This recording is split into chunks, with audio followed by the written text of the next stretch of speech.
Welcome back to my another video.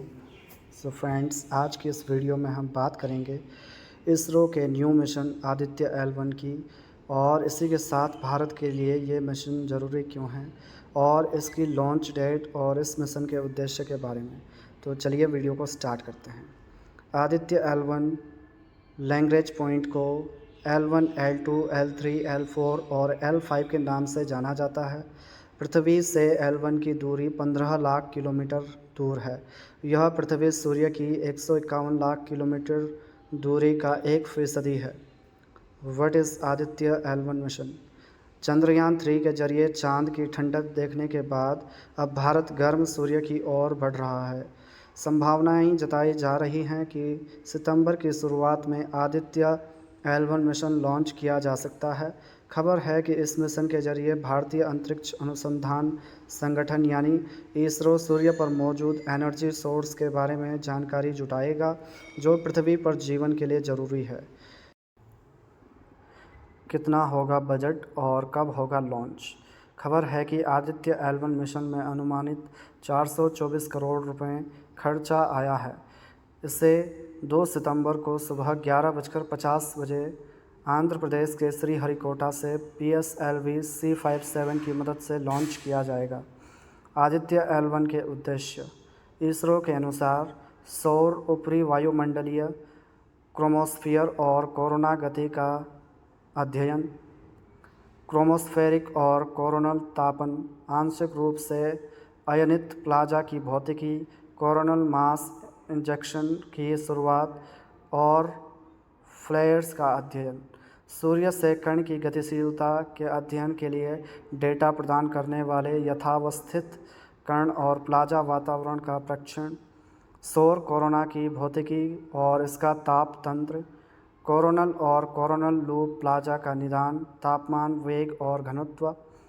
CME का विकास, गतिशीलता और उत्पत्ति। उन प्रक्रियाओं के क्रम की पहचान करें जो कई परतों, क्रोमोस्फीयर, बेस और विस्तारित कोरोना में होती हैं, जो अंततः सौर विस्फोट की घटनाओं की ओर ले जाती हैं। कोरोना में चुंबकीय क्षेत्र टोपोलॉजी और चुंबकीय क्षेत्र माप। हवा की उत्पत्ति, संरचना और गतिशीलता। क्यों ज़रूरी है सूर्य मिशन?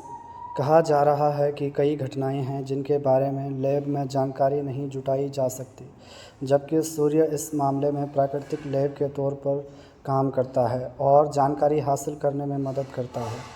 पृथ्वी का सबसे नज़दीक तारा भी सूर्य को ही कहा जाता है। सूर्य पर कई विस्फोटकारी घटनाएं होती हैं और यह बहुत भारी मात्रा में एनर्जी छोड़ता है। अब अगर ऐसी कोई विस्फोटकारी घटना पृथ्वी की दिशा में हुई तो इसका असर पृथ्वी के पास अंतरिक्ष वातावरण पर पड़ सकता है। कई अंतरिक्षयान और संचार व्यवस्थाएं ऐसी गड़बड़ी का शिकार हो सकते हैं। ऐसे में पहले ही उपाय करना बेहद ज़रूरी है। अब L1 की कहानी समझें। किसी ग्रह के ऑर्बिट या कक्षा के आसपास 5 स्थान होते हैं जहां गुरुत्वाकर्षण बल और अंतरिक्षयान, सूर्य और ग्रह की गतिविधियां एक स्थिर स्थान तैयार करती हैं जहां से जानकारी जुटाई जा सकती हैं। इन बिंदुओं को लैग्रेंजियन या एल पॉइंट्स कहा जाता है। 18वीं सदी के खगोलविद जोसेफ लुई लैग्रेंज के नाम पर इन बिंदुओं को पहचान दी गई है। लैग्रेंज पॉइंट्स को L1, L2, L3, L4 और L5 के नाम से जाना जाता है। पृथ्वी से L1 की दूरी 15 लाख किलोमीटर दूर है।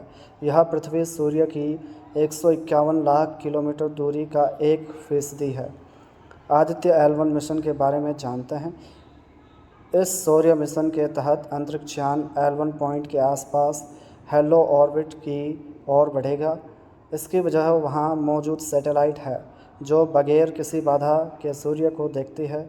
ऐसे में सूर्य पर होने वाली गतिविधियों के बारे में जानकारी जुटाने में यह मददगार होगी।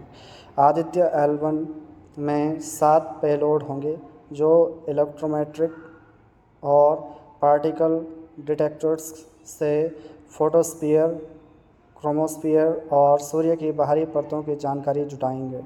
ये payloads coronal heating, coronal mass ejection, pre flare और फ्लेयर गतिविधियां और उनकी खासियत के बारे में जानकारी देंगी।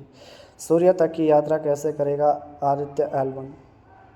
इसरो का PSLV C57 rocket Aditya L1 को पृथ्वी की निचली कक्षा में पहुंचाएगा। इसके बाद इसे और ओवल आकार में लाया जाएगा और यान को ऑन बोर्ड प्रोपल्शन की मदद से L1 पॉइंट की ओर भेजा जाएगा। इस यात्रा में अंतरिक्ष यान पृथ्वी के गुरुत्वाकर्षण के स्फीयर ऑफ इन्फ्लुएंस या SOI से बाहर हो जाएगा, जो क्रूज चरण होगा और यान को L1 के पास हेलो ऑर्बिट में भेजा जाएगा। अंतरिक्ष यान को अपनी मंजिल तक पहुंचाने में 4 महीने का समय लगेगा।